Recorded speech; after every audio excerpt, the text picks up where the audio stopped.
Alright folks, welcome back to Let's Play Hearts of Iron 2 with the Byzantine mod. Just for a little quick update, I have modded some of the things for this mod. What I did was I added some cores. These cores were already added with Serbia and with Constanta in Romania. I added the cores to Bulgaria for a symbolic reason. I mean, the Byzantines did hold that part of Bulgaria for quite a long time. And also Bulgaria is traditionally Orthodox. So I figured, okay, well, you know, for those reasons, I'm sure the Patriarch would just love taking Bulgaria back. Okay, you know, not much of a there's going to probably be a little culture clash between the Slavic and the Greek style. However, on a religious level, I think it'll be just fine. So I figured, okay, well, let's just add a core to the to Bulgaria, and it kind of improves it a little bit on the border front. I also added cores to these 4 provinces here, which I think would make much more sense, especially with Stip and Sigil. The reason I probably mispronounced those two anyway. The reason I added cores to these is because of the traditional Macedonia Orthodox and even Orthodox Christianity in those regions. So with that, it makes much sense to add cores to those, which they weren't there before. Montenegro, traditionally Orthodox as well, even though Slavic is still being Orthodox.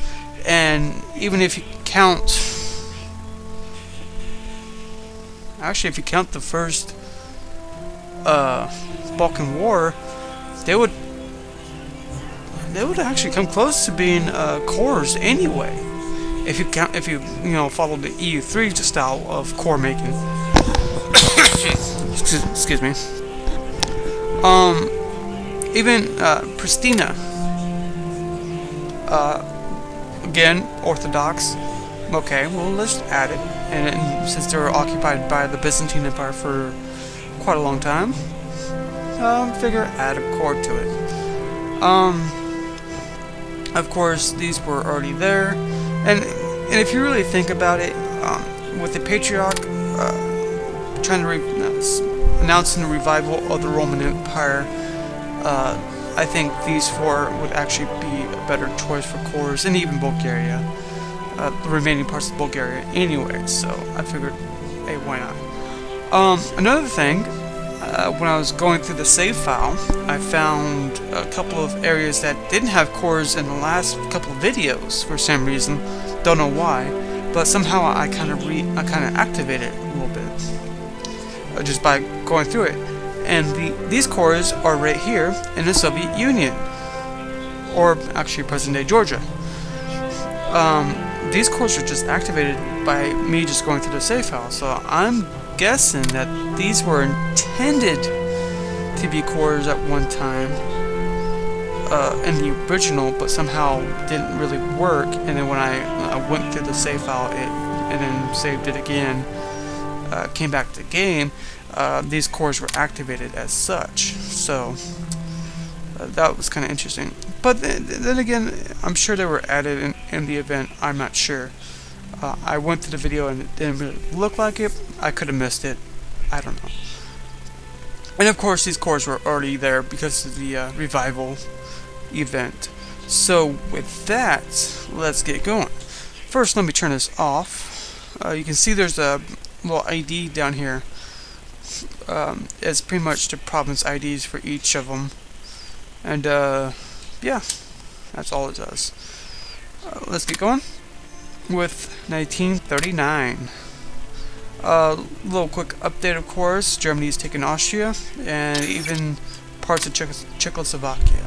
So I'm sure the Czechs are not really happy, and I'm sure the French and British are just scrambling just to figure out what to do with German aggression.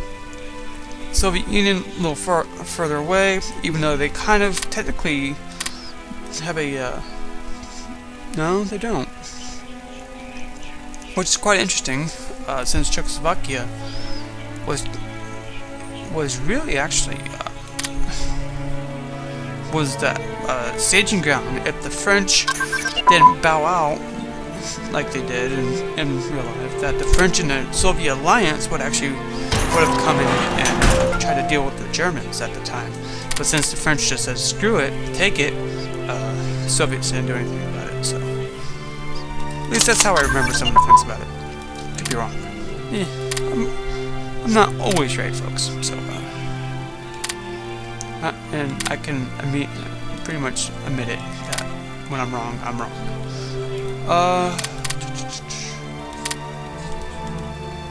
Let's see. I could go for semi-motorized, since I do have some cab units. Might as well upgrade those. Hello, Mountaineer. Let's pull you right there. Let's merge you. Oh, that was actually a bad move. Wrong one. Oh boy. Where was that I needed? Where did I need a Mountaineer at? So is it over there? Oh, it was in Karas. Okay, it was in Karas. Okay, fair enough. Karas. Of course, I'm going to mispronounce a lot of these provinces once again, so do forgive me on that. I am not the perfect person to pronounce all these provinces. Let's see. At least I can get the Thrace right, or Istanbul, but even though it's Constantinople, alright. And traditionally, well, I won't say traditionally, but even now I still kind of say Constantinople now. It's not Istanbul. It's been Constantinople since 330, and before that was Byzantium. I mean, I still kind of refer to Byzantium from time to time, but I still call it Constantinople because of that long history. But I'm sure people are like, it's Istanbul, come on. Keep up with the times. Yeah. It's kind of cool just call it Constantinople now. Let's see. So we got that. So I got the... Ooh, I got a tank ready. Nice little armor, light armored. Level 1, of course, but that's fine. I can keep upgrading on that. As a matter of fact... Well, I can't really do much. Well, I can upgrade the hospital now. We probably won't go to war for quite some time anyway, folks, so... Let's actually upgrade our light tanks. If we can. Macedonian military industries, go for it. Let's see. You know what? I will deploy this armored vehicle, armored tank, whatever, actually tank, with these two.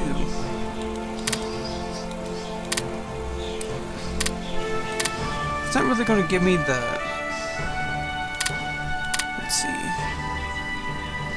It's not going to give me something like this. However, it just looks cool. It's kind of the combined arms idea.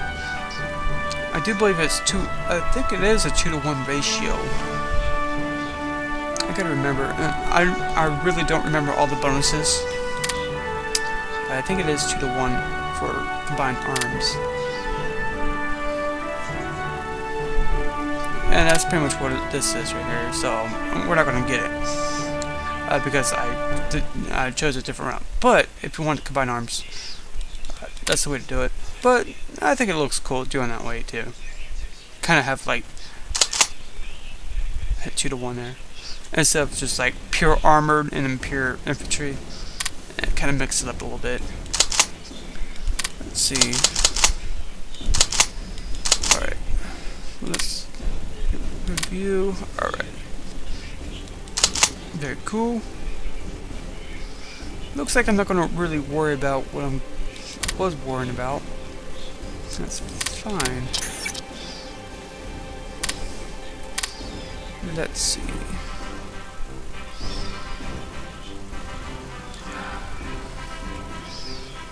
Actually, hold on. Hold that thought.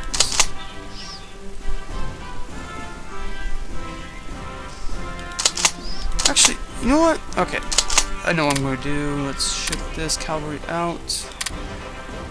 Let's actually remove that brigade because it kind of inhibits its speed. Okay, let's get rid of that. Alright.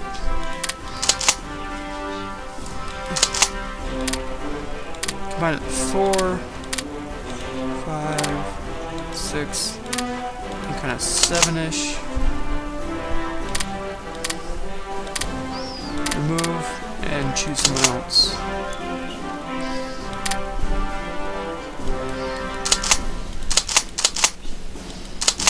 Alright. I think the best method is actually combining these guys in larger groups and then keeping the special units like mountaineers in kind of smaller groups. Kind of makes a little more sense doing that. Okay, there goes Slovakia. That means, wow, look at that, folks. Germany is really pushing ahead. They are really pushing ahead. That's gonna be fun. And for a German player, you can go either way. You can go for a more powerful Hungarian ally by having them take Slovakia, and with them taking Slovakia, of course, they'll have all the cores for it, so they'll fully make full use of the industry that's left in Slovakia, which actually is quite a bit, and even its resources could really benefit a powerful Hungarian ally. But with Slovakia as a puppet, it benefits you with them sending, pretty much having them give you their troops, and even sending leftover resources to you. So, and even just blueprints for techs that you're not able to research right away, yeah, they'll give it to you. So it goes either way. It looks okay. So Germany is kind of going historical now. You can see Memil's been taken from Lithuania. So looks like war might break out 39 after all. Oh, look at that! Poland's in the alliance on March 30th. Oh boy, we're getting close, folks. You can almost feel the tension. All right, now we have here the Bulgarian occupation event. Shortly after Germany occupied Czechoslovakia, the Byzantine Empire sent a letter to the Bulgarian government demanding that it accede to a Byzantine occupation of Bulgaria. Initially, Tsar Boris III refused to accept any loss of sovereignty. However, a Byzantine artillery brigade convinced the government to accede to a full Byzantine takeover and colonization of Bulgaria. Medicus, I think it's Medicus. I kind of looked that up. But Medicus declared that the Bulgarian crown would be given to the underage monarch. Ooh. Tempting. Send it. He accepts. Get in. Boris III has agreed to allow a Byzantine takeover of Bulgaria. So, national descent is decreased by -5. We inherit the rest of the realm of Bulgaria, and we only lose 200, which, of course, well, that would just bring us to -200. And there you have it, folks. Bulgaria is gone, just like pretty much the same way the Czechoslovakia was taken over, minus the puppet, of course. All right, so we'll move north.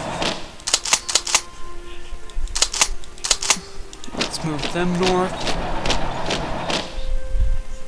and let's actually move this HQ to Pristina.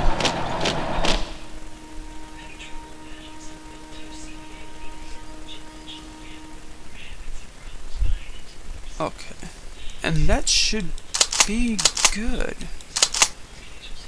I'm guessing. Yeah, that should be good. Alright, let's send this to Constantinople. Let's attach an artillery brigade to you.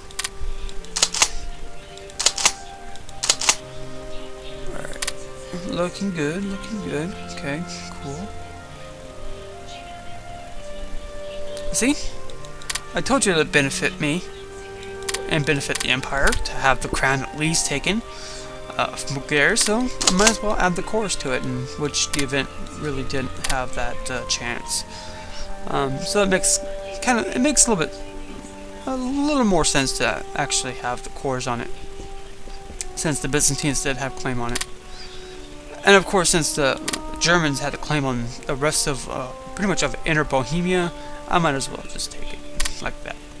So there, it was taken, just like that. So no shots being fired except for what that artillery brigade did. So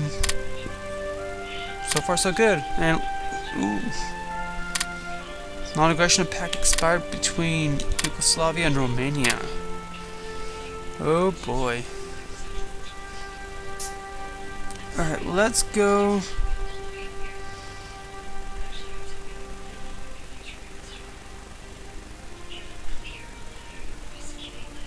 Oh.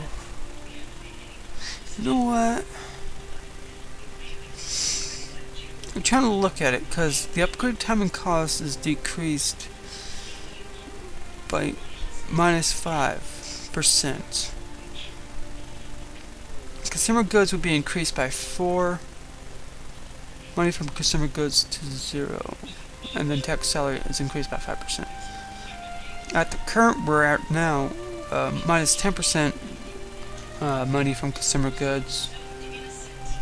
Upgrade time and cost is +5, and the consumer good demand is -4%. If I go any further, I don't want that upgrade time and I don't want that any further than what it should. Well, because I might be reading that wrong. I would have to look at that. Right now, let's go further with standing army. As you can see, now we're at 0.5 of manpower, folks. That is just awesome. So we're gonna go a little further with manpower, as the traditional Romans would, and pretty much just increase the military as much as we can. Let's see, I don't think we need that anymore. So let's get rid of you. You're going to be done in the 17th. May 17th for you guys. Alright, let's actually change that a bit.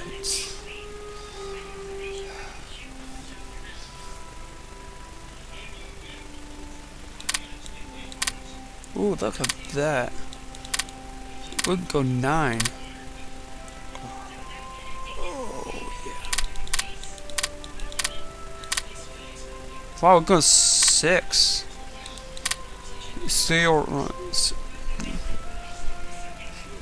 So if we go 9 all together, and then do that 6 times, that is quite of a force to be being deployed. Huh. That's 540. It's not too bad. Let's go 45. Save the rest for manpower. Yeah, let's do that for right now.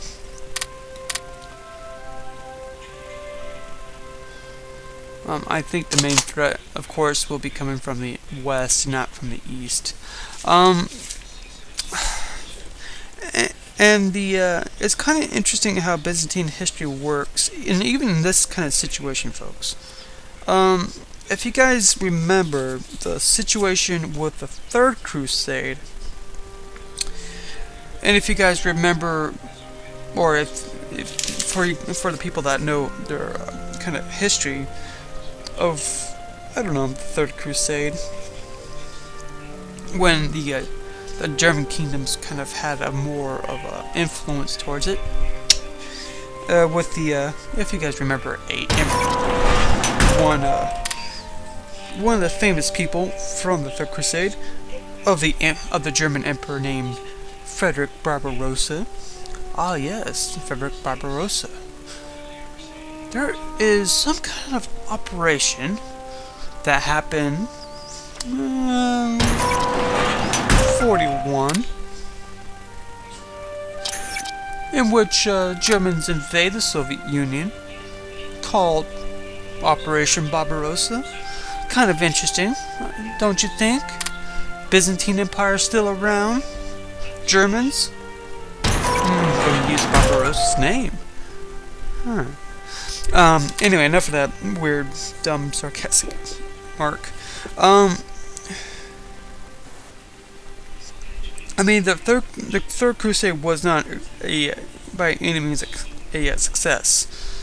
Especially when the German emperor just drowns.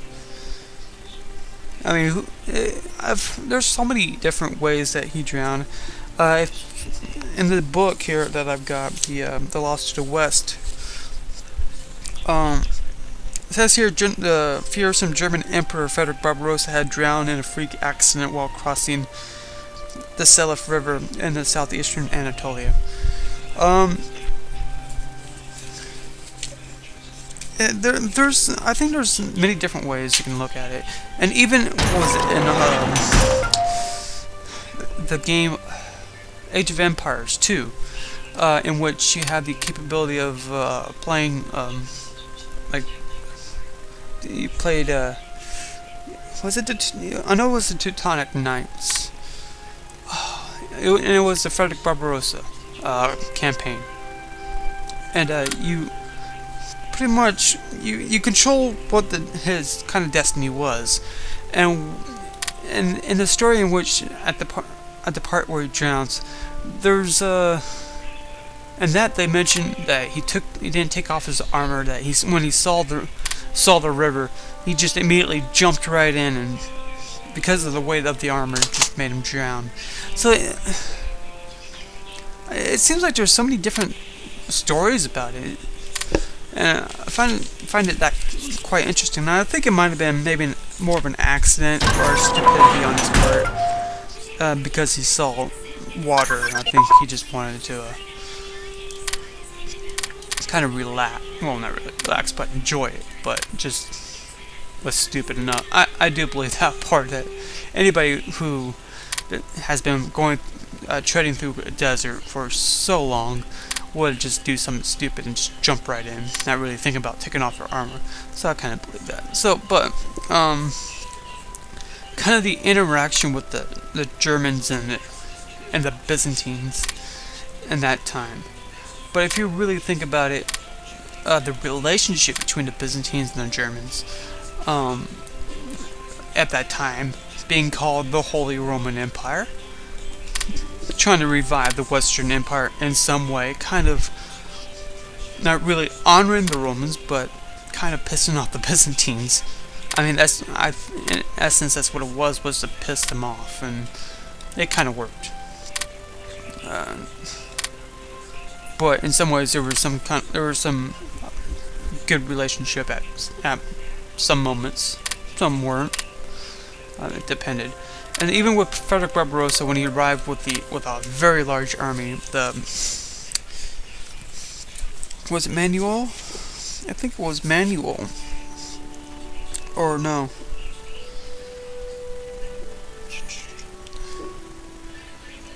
No. I don't think it was Manuel. I think it was Alexis.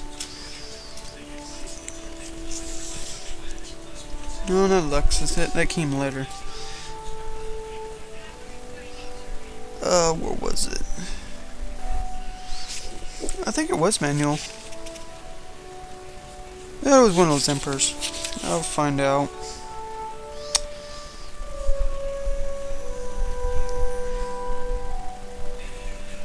Yeah, it was one of them at the time, in which they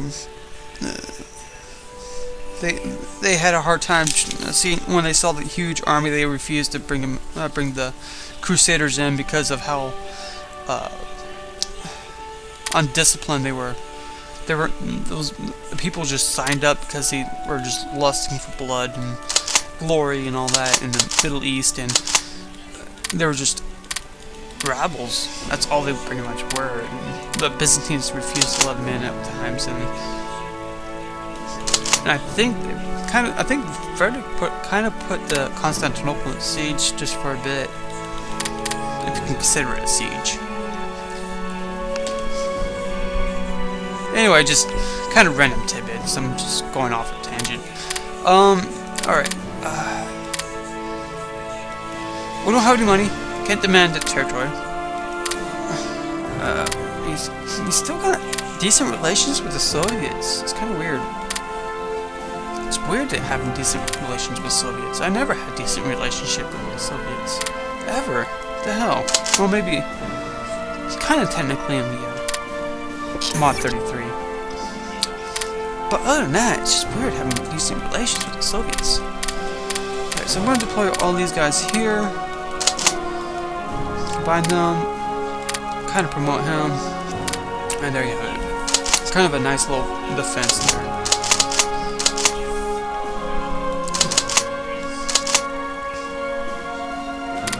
Alright, let's actually combine those two.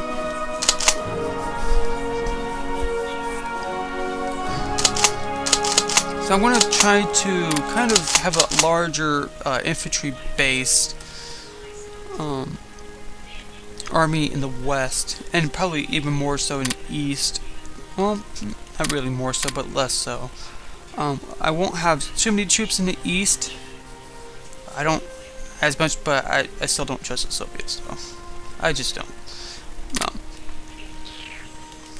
So we'll see what happens. You can see Yugoslavia has cores on our provinces, but we have cores on theirs. Interesting. Alright, but yeah, just interesting. It's interesting, the relations between the Byzantines, the Germans, and the Italians. Yeah.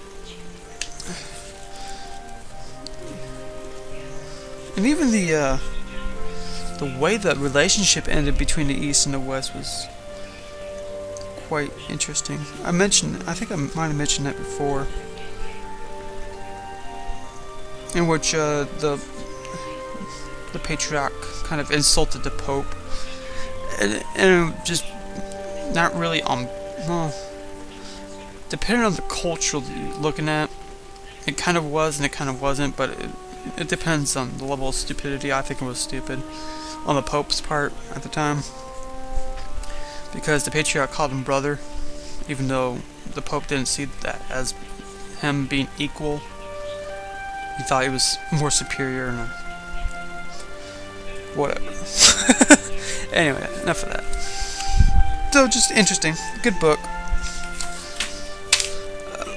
I probably will get something out of it as a little bit later. Doesn't really mention the Kievan Rus either. That's kind of the little. It kind of does. It kind of. It makes a little. Not even little reference to the Kievan Rus. Not really. I figured that'd be kind of an influence. But oh well. Can't have everything involved. And my foot is asleep. And there we go. Germany declared war on Poland September 1st. So World War II has officially started, folks. And you can see actually Poland's social conservative now. They didn't stick with their parental autocrat. That was kind of interesting. And now the Allies are pretty much at war with the Germans. And now we can actually see real war. And Oman is pretty much the last one to join the war, of course. I can't blame Oman for it. But then again, they're in a safe spot. Yemen and Oman, of course. So let's actually look at the war real quick. You can see Poland is moving in, trying to take Slovakia out. They actually could. They're right there, folks. They're so close to taking Slovakia out. Oh, they just need that province right there, and they'll be just done. And of course, Poland fails. They tend to fail a lot. I think I've only seen them take out Slovakia maybe once, if that. So they were close, but no cigar, of course. And I think if they would have taken out Slovakia and Hungary joins the war, I think Slovakia would have been given to Hungarians anyway, because the Germans, of course, being AI and non-core provinces, if their allies have cores on it, then they have a tendency to give them, which kind of makes sense. I mean, I would want my allies to give me back territories that belong to me, right? I mean, that's what a good ally does. It helps out their other allies. Alright, let's increase our research modifier by one more time before the next one, which is 1940. You can see right here the research speed is 110%, not bad. And you can see the Polands are just getting pushed back. Poland has no chance whatsoever. I think the only time, if you really want to play as Poland, you really gotta go after Germany early on, very early. Build up as quickly as you can, as much as you can, and just hit Germany as hard as you can. Because anything really, if you do it 37 or 38, you'll be pretty much toast. So you gotta do early and quickly. So, and once Warsaw is taken, the territories that Russia has claims on will go to the Russians, and Germany just annexes Poland. So there you go, folks. There's your little history lesson for you. And yeah, good stuff. Or not really, not for Poland anyway. I mean, they're just done away with. Let's see. Let's deploy more troops here. And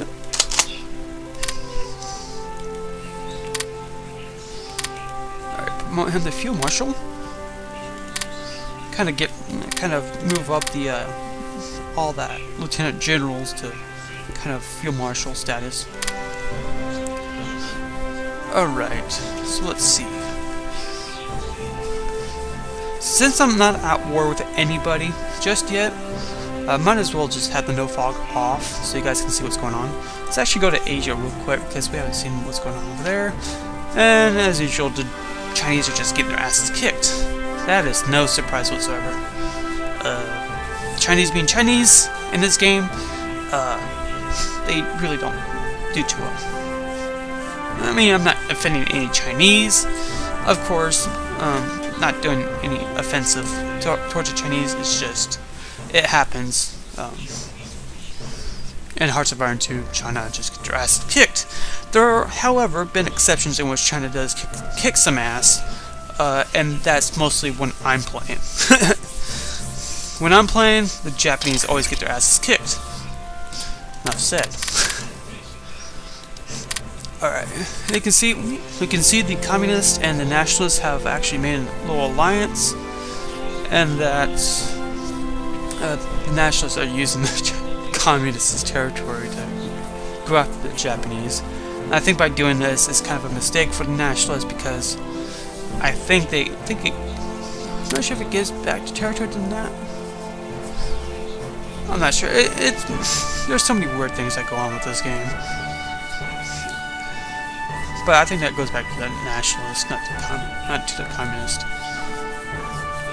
There are some weird things that happen with this game. So. Alright, let's see. Don't think Republican Spain is going to jump in a war anytime soon. However, they are most likely. I think there is a communist coup that comes up, if that hasn't already happened. I think it might already happens. I think it only happens with the human player. I don't think it really affects the AI, though I do think they go left-wing radical. I think that's just for human players. And they're more they have a higher chance of going with the Comintern than they are with the Allies. However, when a human player is playing them, they can actually go either way to the Allies or Comintern, pretty much equally.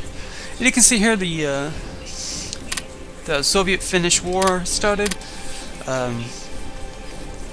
This was pretty much one of those troubling moments for the Soviets, in which Finland with a small army could actually just decimate such a large Soviet army. But of course, and the end result being Finland lost. But they actually put up a pretty good fight, pretty much using that terrain to a huge advantage that the Soviets never really expected. But of course, being Hearts of Iron 2, this is more. It helps to have your tech up, but also it just helps greatly if you have a huge manpower. If you have lots of troops and decent tech, you're most likely to win. That's pretty much how it works.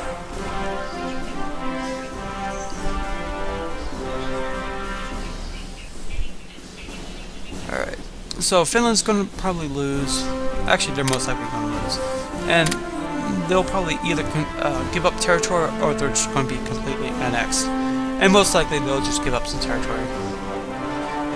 If I remember, it's a couple, I think it's these provinces here, I think. Because at the time, Stalin was just paranoid about an entrance to Leningrad. And that's why they kind of went after Finland, just to kind of have that extra protection of Leningrad. Though, on this, you can actually do a naval assault in Leningrad. Not sure if I don't know if there was any. I think there might have been heavy coastal defenses on Leningrad at the time. I'm not sure. So,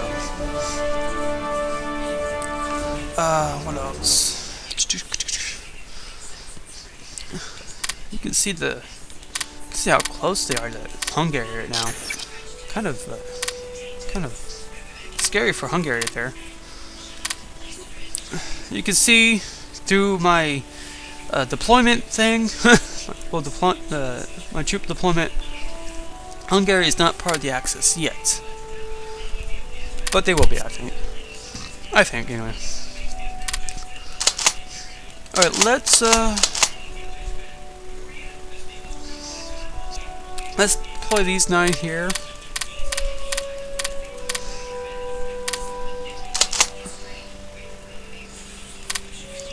And let's just have those 10. Upgrade him to Field Marshal. Alright. And now, we are heading towards December. And if you guys heard that, I received an IM. If you guys didn't hear that, then don't worry about it. Alright, I don't know why I feel so nervous. Why am I nervous? It's weird. I gotta stop doing this kind of feeling. Alright, French and Germans are bombing each other. That's fine, that's actually what usually happened. And you can see the British Navy is just being weird. But you can see the British is trying to attack the Germans in any way they can. Of course, in the straight-up naval fight, the British are just going to decimate the German Navy. So the Germans are kind of smart enough not to leave their ports. But you can see there's a lot of U-boats there. Loads of U-boats there. So yeah, that's pretty much what's going on. Alright, and we are here in December 30th, and we're going to January 1st, 1940, folks. Alright, so here we are, and January 1st, 1940. Let's check up on the alliances. You can see Germany and Slovakia. And you can see Slovakia also has a territorial claim on Prešov.